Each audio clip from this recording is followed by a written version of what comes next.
हिंदू हृदय सम्राट बाल साहब ठाकरे थे। एक बात और याद रखिए, बाल साहब ठाकरे जहर उगलते थे और उद्धव ठाकरे सेकुलर बन गए। ये मोदी मैजिक है साहब, मोदी मैजिक है। मोदी ने हिंदू हृदय सम्राट के बेटे को सेकुलर बनवा दिया और कांग्रेस जब तक जिंदा रही, सत्ता में रही, तो बाल ठाकरे जहर उगलते रहे, मुसलमानों के दुश्मन रहे, हिंदू हृदय सम्राट रहे। यह अंतर समझना होगा। ये मैं अब भाजपा का प्रचार नहीं कर रहा हूं, कांग्रेस के बारे में बताना चाह रहा हूं। अभी कांग्रेस आएगी और मुसलमानों का कत्लेआम शुरू हो जाएगा, याद रख लो। जो मुसलमान दुआ कर रहा ना या अल्लाह कांग्रेस को ला दे, वो नोट कर लो, दरवाजे पे लिख लो, कांग्रेस की सरकार आएगी, मुल्क में दंगे फसाद फिर शुरू हो जाएंगे। अब आखिरी दंगे का जिक्र करना बहुत जरूरी है, गुजरात दंगे का, जिसका सीधा सीधा आरोप पत्रकार बंधु आप लोग भी लगाते हो। 2002 में मोदी जी ने गुजरात में दंगा कराया। मैं भी मानता हूं मोदी जी ने दंगा कराया, आप भी मानते हैं दंगा कराया, देश भी मानता है दंगा कराया, लेकिन कांग्रेस नहीं मानती है। इसलिए कि 2002 में दंगा हुआ और दंगे की शुरुआत जो है वो साबरमती एक्सप्रेस के S6 बोगी में राम भक्तों, कथित तौर पर राम भक्तों की बोगी में आग लगाने से हुआ। 2002 फरवरी में यह घटना घटी। 15 से 20 हजार मुसलमान मारे गए, सैकड़ों गांव जला दिया गया, पलायन हो गए, बर्बाद हो गया, मुसलमान लुट पिट गया। 2004 में भारत के सभी मुसलमानों ने मन बनाया और सेकुलर फोर्स के साथ मिलकर 2004 में कांग्रेस की सरकार लाई। 2004 से 2014 10 साल तक कांग्रेस की सरकार रही, मनमोहन सिंह प्रधानमंत्री रहे। सवाल नंबर 1, गोधरा में साबरमती एक्सप्रेस में आग किसने लगाई? कांग्रेस ने 10 साल तक नहीं बताया। सवाल नंबर 2, अगर मोदी ने दंगा कराया, जो कि बाबू बजरंगी का बयान है, बाबू बजरंगी का वीडियो है, तो कांग्रेस ने मोदी को जेल क्यों नहीं भेजा? अमित शाह को जेल क्यों नहीं भेजा? कांग्रेस से मेरा सवाल है, सरदार मनमोहन सिंह जी, आप बताइए। चिदंबरम साहब रोक रहे थे, मुझे पता है कौन रोक रहे थे, सब पता हमें, लेकिन देश पूछे कांग्रेस से कि जब दंगे का षड्यंत्रकारी सामने था, खुलेआम लूट हो रहे थे, खुलेआम मुस्लिम महिलाओं के पेट में भाला से, तलवार से बच्चे निकाले गए, बलात्कार हुए, जलाए गए। अरे लानत है उस पार्टी पर जिस पार्टी के सांसद एहसान जाफरी के घर को जला दिया, जिंदा एहसान जाफरी को जला दिया। जकिया जाफरी घूमते घूमते तबाह हो गई, मगर सोनिया गांधी जकिया जाफरी के साथ खड़ी नहीं हुई और आज भी गुलबर्ग सोसाइटी के मुजरिमों को सजा नहीं मिली। तो पहले कांग्रेस ये बताए कि क्या गुजरात के दंगे का मुजरिम वाकई नरेंद्र मोदी और अमित शाह है, और है तो 10 साल तक आप क्या कर रहे थे? जिस ईडी और सीबीआई के दुरुपयोग का आरोप केंद्र पर आज लग रहा है, क्या आपके पास वो ईडी सीबीआई नहीं थी? क्या वो एजेंसियां आपके पास नहीं थी? क्या राज्य में भले ही सरकार भाजपा की थी, केंद्र में आपकी थी, राज्य में तो आज भी ममता बनर्जी की है। हाल खराब है, मोदी मोदी चिल्ला रही है, राज्य की सरकार का कोई वैल्यू नहीं है। राज्य में लालू जी की सरकार है, रोज सीबीआई रेड कर रही है,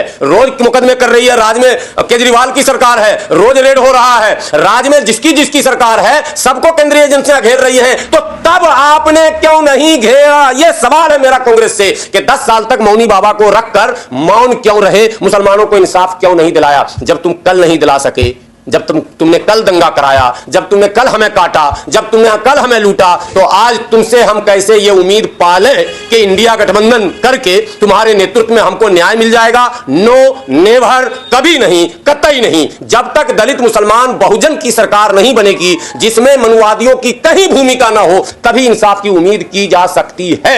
अन्यथा कांग्रेस के नेतृत्व में इंसाफ की उम्मीद करना बेमायने है। एक आखिरी बात और मुसलमानों को जानना चाहिए, देश बंटने के बाद, संविधान लागू होने के बाद नौकरियों में मुसलमानों की संख्या लगभग 23% थी। उर्दू सरकारी जुबान था, उर्दू से रोजगार का संबंध था, उर्दू पढ़ने वालों को नौकरी भी मिलती थी, उर्दू में तमाम जगहों के नाम भी लिखे जाते थे। कांग्रेस ने उर्दू को तबाह किया और मुसलमानों की नौकरी छीनी। मुसलमान कांग्रेस के राज में ही 23 से 3 पर आ गया था। स्वर्गीय अटल बिहारी वाजपेयी का एक शब्द जो है वो वायरल हुआ। संघ के नेताओं ने अटल बिहारी वाजपेयी जी से कहा कि अब तुम प्रधानमंत्री हो तो मुसलमानों को जरा नौकरियों में जाने से रोको। तो अटल बिहारी वाजपेयी जी ने कहा कि अब हम नहीं रोक सकते, ऑलरेडी ये सारा काम पहले ही हो चुका है, अब अगर रोकने की गुंजाइश अब है नहीं, वो कांग्रेस अपना सारा काम कर चुकी है। ये ऑन रिकॉर्ड बयान है। तो कांग्रेस ने वो सारा काम कर दिया और मुसलमानों को, ये मौलवी मुसलमानों को कथित तौर पर ये माने नेता जो आज मुसलमानों के सो कॉल्ड रहनुमा कहते हैं भाजपा को गाली बक्को, भाजपा को गाली बक्को, और हमें यह कहा जाता है कि आप कांग्रेस को क्यों कोसते हैं। अब ये इसका जवाब भी लेते जाइएगा। सवाल यह है, आपने मुझे 5,000 रुपया उधार दिया है, तो आप हमसे मांगेंगे या मेरे पड़ोसी से मांगेंगे?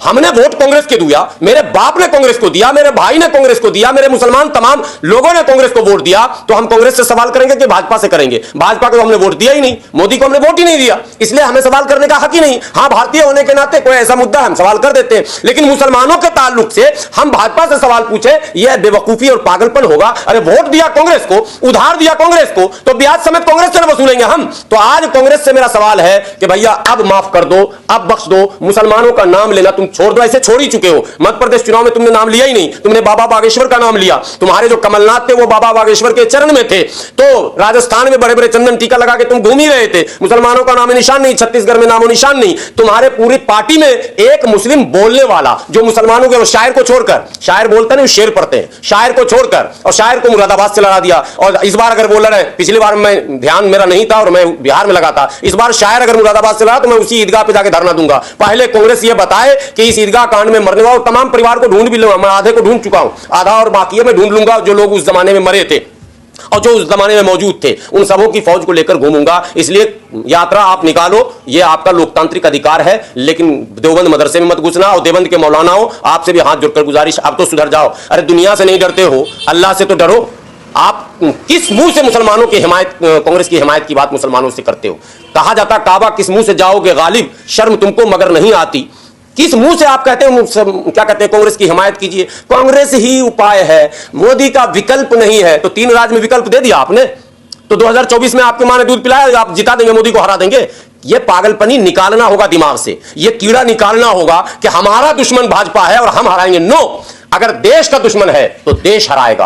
अगर बेरोजगारी है तो पूरे देश के सामने है, महंगाई है पूरे देश के सामने है, कोई संकट है वो पूरे देश के सामने है। पूरा देश अगर हराएगा, हम भी उस देश के साथ खड़े हैं, लेकिन ठेका हम नहीं लेंगे। और हराकर, एक को हराकर, जबरदस्ती दुश्मनी लेकर, माइक से ऐलान कर कर कि भाजपा को हम हर हाल में हराएंगे, चाहे कुछ भी हो जाए, वोट नहीं देंगे, तो देंगे किसको? भाजपा के बाप को, भाजपा के नानी को, आरएसएस के नाना को, कांग्रेस को देंगे। यानी दुश्मनी एक से ले रहे हैं ताकतवर से, और दोस्ती जिससे कर रहे हैं वो उससे भी बड़ा मन आस्तीन का सांप है। इसलिए यह काम गलती से मुसलमान न करे। 2024 आएगा, जैसे 19 आया और चला गया, जैसे 14 आया और चला गया, 24 भी आएगा, चला जाएगा। कौन जीतेगा, कौन हारेगा, देश फैसला करेगा। हम तो अच्छे लोगों को वोट देंगे, ये बोलना शुरू करें। और कांग्रेस की भारत जोड़ो, कथित तौर पर यूपी जोड़ो यात्रा से मुसलमान अपने आप को दूर रखें, अन्यथा वो अपने समाज को खुद कुएं में, खड्डे में डालने का काम करेंगे।